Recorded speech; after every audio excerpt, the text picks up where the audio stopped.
सामान्य ज्ञान ग्रुप परिवार की ओर से मैं पुनः एक बार सभी देशवासियों का स्वागत करता हूं। आज हम वही सेकंड पार्ट लेकर चल रहे हैं। इसका मैंने आप लोगों को पहले भी करवाया था।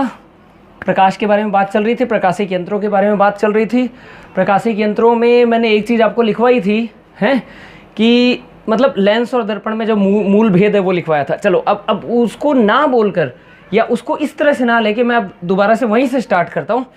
मैंने आप लोगों को उत्तल दर्पण में किस प्रकार से किरणें विचलित होती हैं, अवतल दर्पण में किस प्रकार से किरणें विचलित होती हैं वो बताया। अब चिन्ह परिपाटी को देखते हैं, उसके बाद आभासी और वास्तविक प्रतिबिंबों को देखेंगे।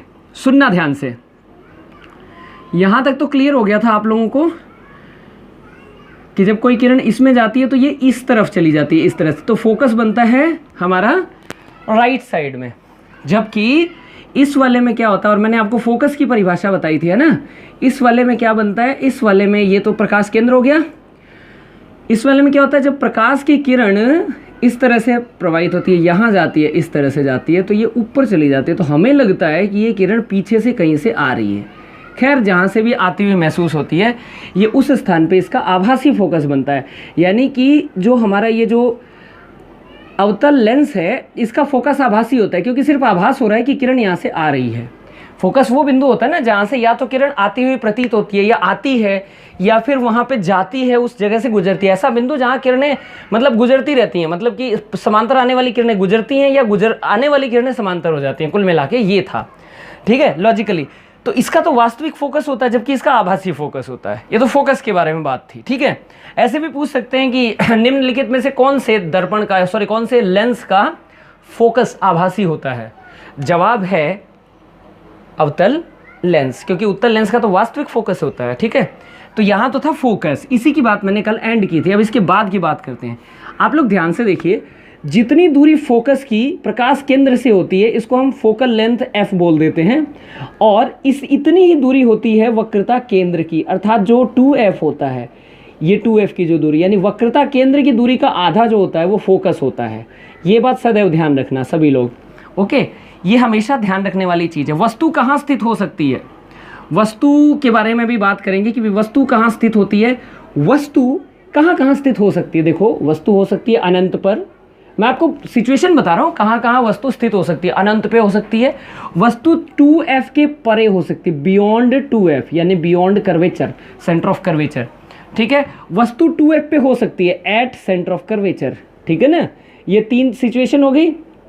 यहाँ पर हो सकती है, वस्तु 2f के परे हो सकती है, वस्तु 2f पे हो सकती है, वस्तु 2f और f के मध्य हो सकती है, ठीक है। Object situated between focus and centre of curvature, इसके बीच में हो सकती है।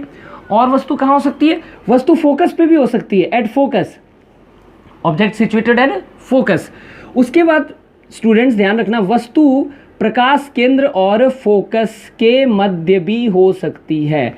ध्यान रखना, ये सारी जो कंडीशन होती है ये उत्तल लेंस के लिए होती हैं, अवतल के लिए नहीं होती हैं।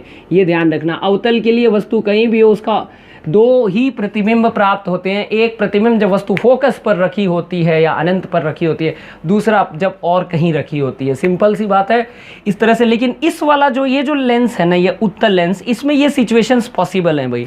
इन सभी सिचुएशंस में हम बात करेंगे, लेकिन उससे पहले मैं आपको चिन्ह परिपाटी बता दूं, क्योंकि मुझे आज चिन्ह परिपाटी 2 बार इस बार बताना है, क्योंकि आप लोगों का पूरा ऑप्टिक वाला चैप्टर क्लियर कराना है। इसीलिए पूरा चैप्टर क्लियर करने के लिए आप इसकी सारी क्लासेस देखिएगा और ऑनलाइन क्लास में उपस्थित रहकर पूछे गए सवालों का जवाब भी दीजिएगा।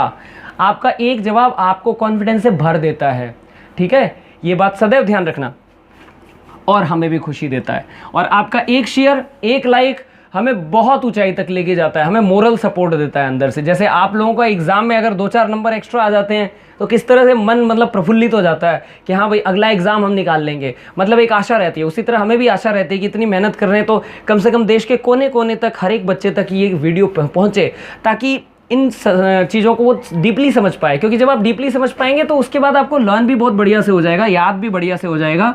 तो हम यहाँ पे बात कर लेते हैं किसकी, इन्हीं की। अब चिन्ह परिपाटी की बात करते हैं। तो मैंने ये लेंस मिटाया नहीं है, मैं आपको चिन्ह परिपाटी बता रहा हूँ, ध्यान से सुनना। यदि हम इसको दो पार्ट में विभाजित कर दें ऐसे करके, तो एक हमारा लेफ्ट हैंड साइड हो जाएगा और एक हमारा राइट हैंड साइड हो जाएगा। तो लेफ्ट हैंड साइड की तरफ वस्तु को रखा जाता है भाई, हमेशा ध्यान रखना। इसका मतलब यू जो होगा ना, यू क्या होता है, वस्तु की दर्पण या लेंस से दूरी, उसको हम लोग स्मॉल यू बोल देते हैं। तो यू तो हमेशा लेफ्ट में रखा जाएगा, इसीलिए यू हमेशा ऋणात्मक होता है। लेफ्ट वाली चीज़ हमेशा ऋणात्मक और राइट वाली चीज़ हमेशा धनात्मक होती है। तो यू सदैव ऋणात्मक होता है, ऑलवेज। इसको कभी धनात्मक लेने की गलती भी मत करना। और अगर परीक्षा में पूछ ले यू निकालो, तो यू ऑटोमेटिक ऋणात्मक ही निकलेगा। वो ऋणात्मक चिन्ह ये बताएगा कि वो चीज़ लेफ्ट साइड में है। यहाँ तक तो बात समझ में आ गई होगी। दूसरी चीज़ वो क्या बोलता है कि जैसे मान लो फोकस है, तो इसका फोकस आपको मैंने ऊपर दिखाई दिया था कि ऐसे जो समांतर लाइनें जाती हैं वो आप टकराने के बाद फोकस पे मिलती हैं। तो फोकस इसका दाईं साइड में बनेगा, वास्तविक फोकस होगा। तो इसका दाईं साइड में फोकस बनेगा, तो इसका मतलब इसका फोकल लेंथ जो होगी वो धनात्मक होगी। यानी यू तो सदैव क्या होगा, यू हमेशा क्या होगा, ऋणात्मक होगा।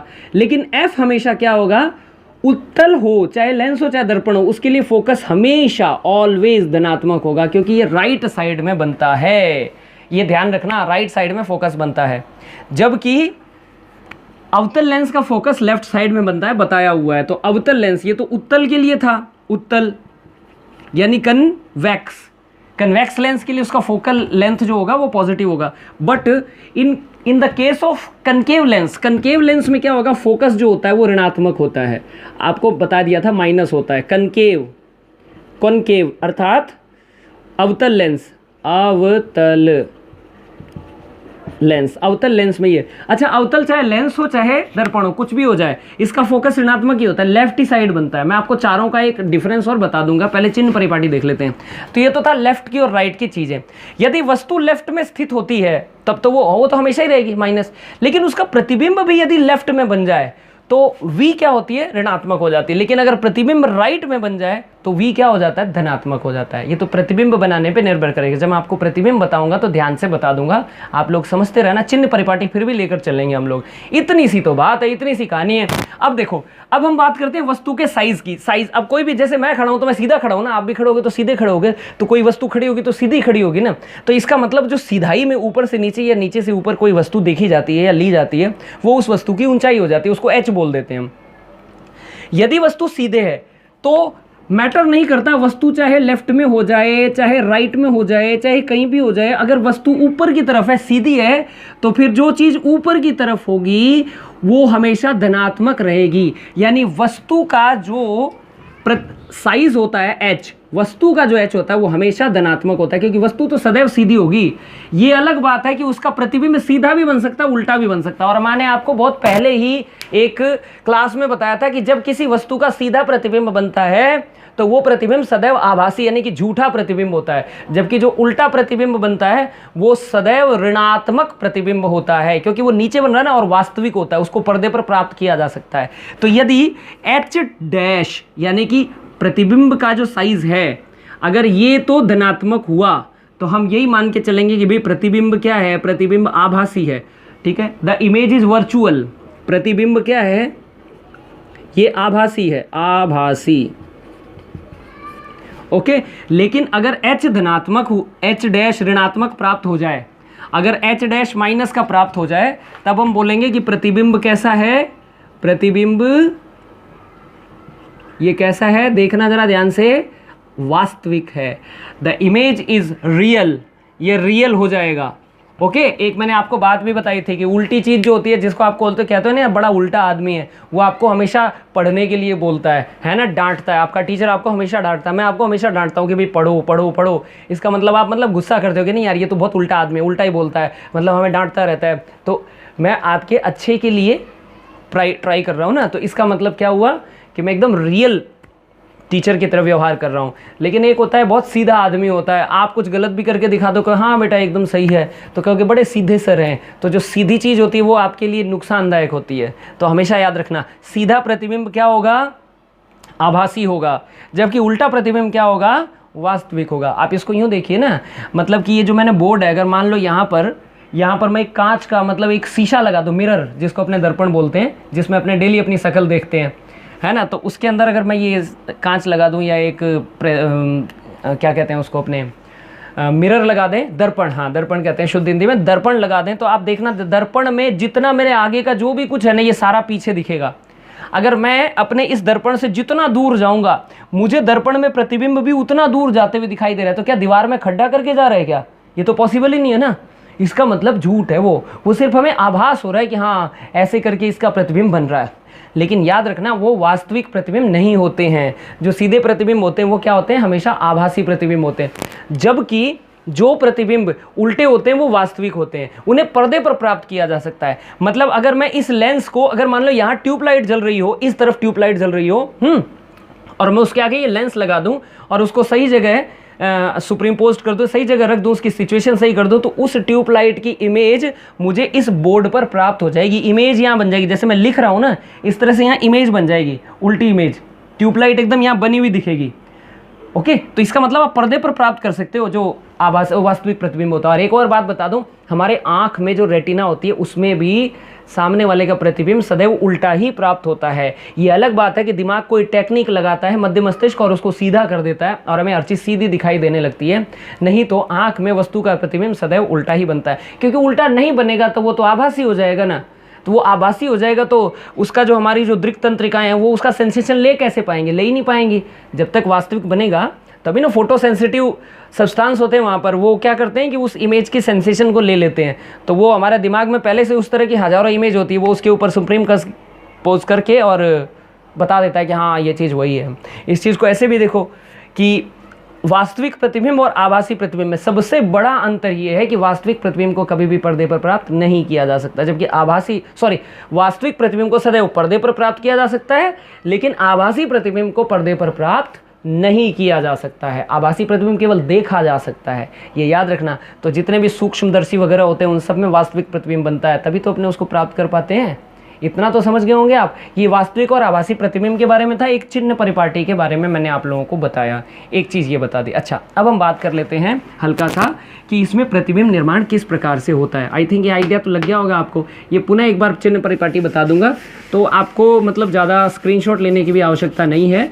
अब हम इसकी बात कर लेते हैं कि इसमें प्रतिबिंब निर्माण होता कैसे है। मैंने आपको जो सिचुएशन बताई बिल्कुल उसी प्रकार से प्रतिबिंब का निर्माण होता है, कुछ नया नहीं होता है। प्रतिबिंब का निर्माण वैसे ही होता है। जैसे मान लो सबसे पहले हम बात कर लेते हैं, ये है उत्तल दर्पण। इसमें दो नियम लगते हैं। पहला नियम क्या लगता है, आप देखना, अगर आपने नियम समझ लिया ना तो आपको सारे प्रतिबिंब बनाने आसानी से आ जाएंगे और आप कॉपी पर बना सकते हैं और अपने बच्चों को भी बता सकते हैं, इतना याद रखना। तो देखिए क्या होता है, कोई भी वस्तु है एनी ऑब्जेक्ट, उसमें एक तो होगा फोकस, इधर भी होगा और इधर भी होगा। तो याद रखना, प्रकाश केंद्र से फोकस की दूरी उतनी ही होगी जितनी इधर है, बराबर दूरी होगी। और प्रकाश फोकस से द्विफोकस की दूरी यानी कि 2f की दूरी जो होगी वो भी उतनी ही होगी जितनी इधर होगी। एकदम बराबर चारों चीज़ होंगे। अब वस्तु को कहीं मर्जी सिचुएट कर लो, हम वस्तु को सबसे पहले 2f पे मानते हैं, है ना, 2f ही मेन है। तो जब 2f से जो प्रतिबिंब, जो किरणें समांतर आएंगी वो अपवर्तन के पश्चात मुख्य फोकस से गुजरेंगी, ठीक है, समझ गए। और जो किरणें प्रकाश केंद्र से आएंगी वो बिना विचलित हुए सीधे निकल जाएंगी। ये हमेशा ध्यान रखना, बिना विचलित हुए सीधे निकल जाएंगे। देखो मैंने थोड़ा रफ डायग्राम बनाया, लेकिन भगवान की दया से डायग्राम बिल्कुल सही प्राप्त हो रहा है। आप स्वयं देख लीजिए, प्रतिबिंब भी 2f पर बना। प्रतिबिंब की क्वालिटी देखिए, प्रतिबिंब का आकार और बिंब का आकार, बिंब मतलब वस्तु का आकार, बराबर है और एकदम बराबर दूरी पर बने हैं। यही बात हमें ध्यान रखनी है कि 2f पर वस्तु को रखा जाएगा तो प्रतिबिंब भी 2f पर ही प्राप्त होगा, उल्टा प्राप्त होगा, यानी कि वास्तविक प्रतिबिंब और वस्तु के समान प्राप्त होगा। अब सुनना जरा ध्यान से, यदि वस्तु दूर चली गई, अगर वस्तु दूर चली गई तो सुनना, अगर वस्तु दूर चली गई तो ये लाइन भी दूर हो जाएगी, है ना। लाइन दूर हो जाएगी तो ये एंगल भी छोटा हो जाएगा। आपको ये एंगल दिखाई दे रहा है ना, ये वाला एंगल दिखाई दे रहा होगा। जैसे ही वस्तु दूर जाएगी ये एंगल छोटा हो जाएगा, यानी ये लाइन यहाँ से गुजरेगी।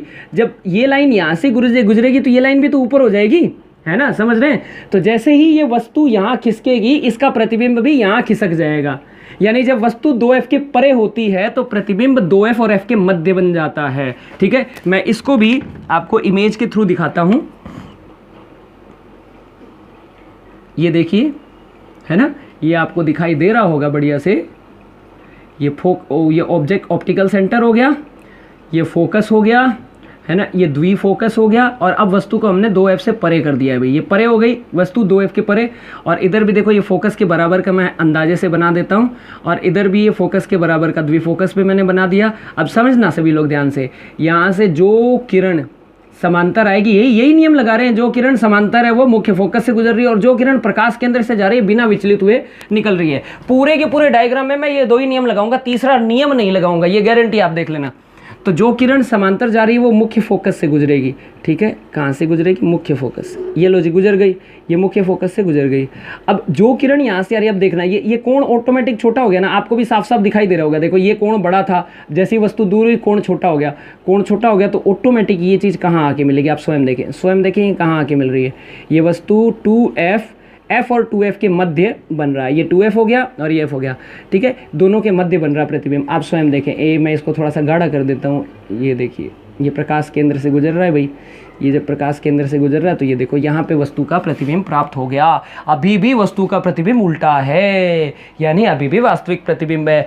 अब वस्तु को हमने 2f पे रखा तो 2f पे बना, वस्तु को 2f के परे कर दिया तो प्रतिबिंब f और 2f के मध्य बना। इसका मतलब यदि वस्तु को हम आगे कर देंगे तो प्रतिबिंब पीछे चला जाएगा, यानी वस्तु के परे बन जाएगा। कितना सिंपल है, आप देखिए इसको बना के जरा ध्यान से। ये देखिए, मैं बना रहा हूँ, आप लोग ध्यान से देखिए। ये देखिए, अगर मैं मान लो ये ऑप्टिकल सेंटर हो गया, ये फोकस हो गया, और ये हो गया द्विफोकस, है ना, अंदाजे से बना रहे हैं, 19-20 थोड़ा बहुत हो सकता है। ये फोकस हो गया और ये द्विफोकस हो गया। सुनना ध्यान से, अब अगर वस्तु को f और 2f के मध्य रखा जाए तो जो किरणें समांतर आती हैं बिल्कुल मुख्य फोकस से गुजरेंगी, है ना, और जो किरणें प्रकाश केंद्र से जाएंगे वो उतना ही कोण बना के सीधे निकल जाएंगे। अगर आप कोण देख सकते हैं तो ये कोण इन दोनों से बड़ा है, इसका मतलब किरण और आगे तक जाएगी, और आगे तक जाएगी, और आगे तक जाते जाते जाते आप देखो वस्तु का प्रतिबिंब थोड़ा एक तो बड़ा प्राप्त होगा और वास्तविक प्रतिबिंब प्राप्त होगा। इसीलिए स्टूडेंट्स एक बात ध्यान रखना, जब वस्तु का वास्तविक और बड़ा प्रतिबिंब प्राप्त करना होता है तो हमें उत्तल लेंस की आवश्यकता पड़ती है। जब वस्तु का बड़ा और वास्तविक प्रतिबिंब प्राप्त करना होता है, ठीक है, और किसी भी ऑप्टिकल चीज़ के पीछे प्राप्त करना होता है तो हमें उसकी किसकी आवश्यकता पड़ती है? ध्यान से समझना, उत्तल लेंस की। तो दूरबीन में 2 लेंस होते हैं ना, दूरबीन के अंदर एक लेंस जो होता है वो अनंत से आने वाली किरणों को एक जगह केंद्रित कर देता है ना, अनंत से आने वाली किरणों को एक जगह मतलब अनंत क्या हो गया भैया? तारों से आने वाला प्रकाश अनंत हो गया। तो आपको पता है ये अनंत से आने वाला प्रकाश जो है ना मुख्य फोकस पर केंद्रित होगा। ओके, वो अभी मैं बता दूंगा। तो मुख्य फोकस, तो जो दूसरा जो लेंस लगा होता है ना वो मुख्य फोकस, उसका जो पहले वाले का जो मुख्य फोकस है वो दूसरे वाले के फोकस और मुख्य फोकस के मध्य ऑटोमेटिक टैली हो जाता है, तो इसका एक बड़ा प्रतिबिंब प्राप्त हो जाता है। इतना तो समझ ही गए होंगे आप लोग। बहुत ही बढ़िया। संयुक्त सूक्ष्मदर्शी का सिद्धांत है भी, ध्यान रखना। संयुक्त सूक्ष्मदर्शी में जो दूसरा वाला जो लेंस होता है जो उसको सबसे ज़्यादा बड़ा करता है, उसके लिए जो पहले वाले का जो प्रतिबिंब होता है वो किसका काम करेगा? वस्तु का काम करेगा। इसीलिए फिर वो बिल्कुल सही जगह पे कहाँ पे होता है? 2f और f के मध्य। मेरे ख्याल से ये समझ में आ गया होगा। अच्छा, अगला ये 3 हो गए डायग्राम, और चौथा डायग्राम जरा ध्यान से देख लीजिए आप लोग। चौथा डायग्राम क्या है कि जब वस्तु को f पर रखा जाता है तब क्या होता है, क्योंकि मैंने 2f से परे बता दिया, 2f बता दिया, f बता दिया। अब जब वस्तु को हम कहाँ रखेंगे? हमने वस्तु को उठाया और रख दिया f पर। देखना बड़ा मज़ा आएगा देखने में। ये क्या चीज़ है? ये है फोकस। इधर भी हो गया फोकस, ये हो गया द्विफोकस, है ना, ये भी हो गया द्विफोकस, ये हो गया प्रकाश केंद्र, और ये हमने वस्तु को आपकी f पर रखा। तो जो किरणें समांतर जाएंगी वो मुख्य फोकस से गुजरेंगी, और जो किरणें यहाँ से निकलेंगी वो सीधे निकल जाएंगी। आप ध्यान से देखिए, दोनों की दोनों किरणें कहीं नहीं मिल रही है, तो हम मानेंगे ये चीज़ें अनंत पर मिल जाती हैं। ये किरणें कहाँ बनती हैं? अनंत पर मिलती हैं। इसका मतलब अगर फोकस पर कोई वस्तु स्थित हो तो उसका प्रतिबिंब कहाँ प्राप्त होगा? अनंत पर प्राप्त होगा। तो इसी के तर्ज पर मैं बताता हूँ जब वस्तु अनंत पर होती है। अब जरा ध्यान से देखना, ये हो गया फोकस, ये हो गया द्विफोकस। अनंत का मतलब बहुत दूर से किरणें आ रही हैं, तो जब ये किरण बहुत दूर से आएगी तो ये भी लगभग समांतर हो जाएगी और ऊपर वाली भी लगभग समांतर हो जाएगी। तो जो लगभग समांतर किरणें होती हैं वो आपको पता ही है ना फोकस की परिभाषा से कि वो कहाँ मिलती हैं? अपवर्तन के पश्चात मुख्य फोकस से गुजरती हैं। देखिए आप ध्यान से, कोई भी किरण हो ये मुख्य फोकस से गुजरती है, किसी भी प्रकार की किरण हो। इसका मतलब प्रतिबिंब अत्यंत छोटा, वास्तविक और मुख्य फोकस पे बनेगा। कब? जब वस्तु अनंत पर रखी हो। ठीक उसी प्रकार जब वस्तु फोकस पर रखी होती है तो प्रतिबिंब भी अनंत पर प्राप्त होता है। ये बात ध्यान रखिएगा सभी लोग। ओके, तो ये तो दोनों एक दूसरे के वाइस वर्सा तो बता दिया आपको मैंने। अब अगला देखो, जब वस्तु एफ और दो प्रकाश के ऑप्टिकल सेंटर के मध्य स्थित होती है, ये भी देख लीजिए। उसके बाद मैं इसकी एक प्रॉपर्टी बताऊंगा, बड़ी शानदार प्रॉपर्टी है। ये देखिए, ये एक सिचुएशन है, बना रहा हूं, जरा ध्यान से देखना। ये वस्तु का फोकस है, ये वस्तु का द्विफोकस है, इसी तरह ये भी वस्तु का फोकस है। ये देखो प्रकाश केंद्र हो गया, इसको मैं थोड़ा नाप के बनाऊं क्योंकि ये बिना नापे सही नहीं बनेगा। ये फोकस हो गया और ये हो गया द्विफोकस। अब सुनना जरा ध्यान से, ये देखिए ये वस्तु है, वस्तु को हमने प्रकाश केंद्र और मुख्य फोकस के मध्य रखा, तो जो लाइनें समांतर आएंगी वो कहाँ से गुजरेंगी, वो मुख्य फोकस से गुजरेंगी। और जो लाइनें प्रकाश केंद्र से जाएंगी, अब तो ये बहुत नज़दीक आ गया तो कोण बहुत बड़ा हो जाएगा। अब ये फैल गई, ये देखो आप फैल गई, तो हमें लगेगा कि ये लाइन ऊपर कहीं ना कहीं जाके मिल रही है। ये दिखाई दे रहा होगा आपको, ये ऊपर कहीं ना कहीं जाके मिल रही है, तो इसका एक आभासी प्रतिबिंब तैयार हो जाएगा जो दर्पण की जो लेंस की ओर होगा, है ना। इसीलिए तो आप देखो, जब भी कोई अक्षर बड़े देखने होते हैं तो अक्षर की ओर ही उसको बड़ा देखना होता है और सीधा देखना होता है। सरल सूक्ष्मदर्शी का सिद्धांत है। कई बार पूछ लेते हैं कि सरल सूक्ष्मदर्शी में मतलब कि ये जो कौन सा लेंस होता है, ये उत्तल लेंस, उत्तल लेंस को किस सिचुएशन में रखा जाता है? जवाब है फोकस और ऑप्टिकल सेंटर के मध्य। बहुत सारे प्रश्न बनते हैं। एक प्रश्न बनता है कि ऐसा कौन सा लेंस है जिससे हम सरल सूक्ष्मदर्शी की तरह यूज कर सकते हैं। 5 सेंटीमीटर फोकस दूरी वाला उत्तल लेंस या 50 सेंटीमीटर फोकस दूरी वाला उत्तल लेंस। मोटे रूप में बात है, मतलब आपके पास ये अक्षर हैं तो आप ऐसे ही करके देखोगे ना, तो वो 5 सेंटीमीटर फोकल लेंस वाला ही सही होगा। 2.5 सेंटीमीटर आप रख दो तो वो बीच में ही आ जाएगा ना, तो बिल्कुल सही। वो 50 वाला क्या मतलब, उतनी दूर करके थोड़ी देखेंगे यहाँ से, भाई किताब वहाँ करके यहाँ से थोड़ी देखेंगे। सूक्ष्मदर्शी तो ऐसे ही लगाते हैं ना, तो इसका सही आंसर हो जाएगा कि 5 या 6 मीटर जो भी है, 5 या 6 सेंटीमीटर फोकल लेंथ वाले जो उत्तल लेंस होते हैं, उन्हीं को हम किसकी तरह इस्तेमाल करते हैं? हाँ, सरल सूक्ष्मदर्शी की तरह इस्तेमाल करते हैं या मैग्नीफाइंग ग्लास की तरह इस्तेमाल करते हैं। अब यहाँ से एक और ज़बरदस्त प्रश्न बनता है कि अधिकतर इन डायग्राम को देखने से पता लगता है कि ये जो कौन सा लेंस है, ये उत्तल लेंस है। उत्तल लेंस में 99% जो प्रतिबिंब हैं ये उल्टे वास्तविक प्राप्त होते हैं। लेकिन एक अवस्था ऐसी आती है, एक सिचुएशन ऐसी आती है जब प्रतिबिंब एकदम सीधा प्राप्त होता है। प्रतिबिंब एकदम सीधा यानी कि आभासी प्रतिबिंब प्राप्त होता है और लेफ्ट साइड में प्राप्त होता है। अमूमन क्या है, ज़्यादातर प्रतिबिंब किधर प्राप्त हो रहे हैं? ज़्यादातर उल्टे प्रतिबिंब है लेंस के अंदर, और प्रतिबिंब कहाँ प्राप्त हो रहे हैं? आप देखिए कहीं प्राप्त हो रहे हैं ना, राइट साइड में प्राप्त हो रहे हैं। यानी V जो है ना वो धनात्मक है। प्रतिबिंब से ऑप्टिकल सेंटर की जो दूरी है इसमें अधिकतर V धनात्मक होता है। लेकिन जैसे ही प्रतिबिंब धनात्मक बनता है, यानी प्रतिबिंब जैसे ही सीधा बनता है, हिसाब किताब उल्टा पड़ जाता है। यानी कि ऑब्जेक्ट भी इधर है और इमेज भी इधर है, अर्थात VB माइनस UB माइनस, ये एक कंडीशन होती है। तो अगर मेरे जैसा किसी ने ऐसे प्रश्न पूछा कि निम्नलिखित में से कौन सी स्थितियां एक उत्तल लेंस के लिए पॉसिबल हैं, और ए ऑप्शन दे दिया उसमें कि इसमें V और U दोनों ऋणात्मक हो सकते हैं। दूसरी, अधिकतर अवस्थाओं में, अधिकतर सिचुएशंस में V धनात्मक होता है, और C दे दिया उपरोक्त दोनों, और D उपरोक्त में से कोई नहीं। तो इसका सही उत्तर उपरोक्त दोनों हो जाएगा, क्योंकि एक ही कंडीशन है ना, भले ही एक कंडीशन निकले लेकिन V माइनस हो तो रहा है ना, बाकी सब में V पॉजिटिव है। तो बिल्कुल सही है, ये एकदम परफेक्ट है। तो इस तरह से भी प्रश्न पूछे जा सकते हैं। भाई एक ऐसा रखेंगे, एक बार ये चैप्टर पूरा हो जाए, फिर एक दिन में ना आपको इतने प्रश्न पूछूंगा, पूरा आधा घंटा आपको प्रश्नों पर लगाया जाएगा, है ना। तो इतना विश्वास रखिए, कोई दिक्कत नहीं है। समझ में आ गया होगा आप लोगों को अच्छे से? इतना समझ में आ गया, क्लियर हो गया होगा। चलिए अब एक नेक्स्ट चीज़ और कर देते हैं, क्योंकि ये चीज़ बहुत ज़रूरी है। ओके, देखना ध्यान से। अगर इसकी जगह हम लोग अवतल लेंस लेते हैं तो क्या होता है? तो इसको मैं मिटा के अवतल लेंस को बना के दिखाता हूँ। आई थिंक स्क्रीनशॉट ले लिया होगा, अगर नहीं लिया है तो बैक करके ले सकते हैं आप, ठीक है। आफ्टर लाइव क्लास इसको आप ब्रेक करके बैक करके ले सकते हैं। अब हम बात कर लेते हैं इसकी। मैंने आप लोगों को बताया ही था, है ना, इसमें एक ही पोजीशन पॉसिबल है, आप स्वयं देख लीजिए, है ना। ये हो गया O, ये फोकस और ये द्विफोकस। वैसे तो इसमें आवश्यकता ही नहीं पड़ती है, लेकिन फिर भी हम एक बार बना के देख लेते हैं। भाई जैसे ही जो लाइनें समांतर आती हैं ऊपर चली जाती हैं, तो हमें लगता है ये कहाँ से आ रही हैं? हमें लगता है कि ये फोकस से आ रही हैं। मेरा थोड़ा सा डायग्राम गलत बन गया, इसको सुधारने की कोशिश करता हूँ। हाँ ये देखो, ये ऐसा लगता है कि फोकस से आ रही है। फोकस ठीक बना देते हैं, ये लो, ऐसा महसूस होता है कि फोकस से आ रही है।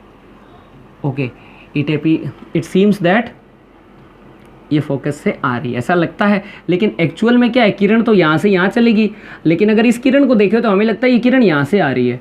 जबकि किसी भी वस्तु का जो किरण प्रकाश केंद्र से निकलती है वो सीधी बिना विचलित हुए निकल जाती है, समझना। तो इसका मतलब इसका प्रतिबिंब यहाँ प्राप्त हो रहा है, वस्तु से सीधा प्राप्त हो रहा है और वस्तु की ओर प्राप्त हो रहा है ना। वस्तु से सीधा प्राप्त हो रहा है, वस्तु की ओर। अब वस्तु को चाहे यहाँ रखो, यहाँ रखो, यहाँ रखो, ये तो इसी रेंज में बनेगी ना। इसका प्रतिबिंब तो इसी रेंज में बनेगा, यहाँ से लेके यहाँ तक। ये जो डॉटेड लाइन वाला रेंज आपको दिखाई दे रहा है, यहाँ भी रहे, यहाँ भी रहे, कहीं भी रहे, इसका मतलब इसका सदैव प्रतिबिंब छोटा और सीधा प्राप्त होता है। इसीलिए इस वाले लेंस का प्रयोग हम मैजिक आई के रूप में दरवाजे में करते हैं। बाय द वे, ये कोई टेररिस्ट हो तो उसकी पूरी शक्ल तो दिख जानी चाहिए ना, तो इसीलिए इसका प्रयोग मैजिक आई में किया जाता है। या जहाँ प्रतिबिंब को छोटा बना के दिखाना होता है और सीधा दिखाना होता है, उस जगह पे इस वाले लेंस का प्रयोग किया जाता है। इसको होता है। इसके अलावा आँख में भी एक विशेष सिचुएशन होती है। जब मैं आँख वाला चैप्टर कराऊंगा तब फिर से इसको बताऊंगा। एक सिचुएशन ऐसी आती है, वो कौन सा दृष्टि दोष होता है उसके बारे में बहुत जल्द ही आप लोगों के सामने प्रस्तुत करूँगा। पहले ये वाला फिनिश हो जाए। यहाँ तक तो क्लियर हो गया। अच्छा, बड़ी खुशी हो रही है कि आप लोग इसको अच्छे से देख रहे हैं। अच्छा, एक और चीज़ मैं बना रहा हूँ। इन केस अगर हम ऐसा मान लें कि वस्तु अनंत पर है, वस्तु कहाँ पर है, अनंत पर है, तो वस्तु अनंत पर है तो क्या हो गया, तो उससे तो लगातार समांतर किरणें आएंगी, तो जो किरणें ऊपर जाएंगी वो ऐसा लगेगा मुख्य फोकस से आ रही हैं। यहाँ से भी जो किरणें समांतर जाएंगी ऐसा लगेगा मुख्य फोकस से आ रहा है। तो इसका भी प्रतिबिंब मुख्य फोकस पर ही प्राप्त होगा जो अनंत पर वस्तु रखी हुई है।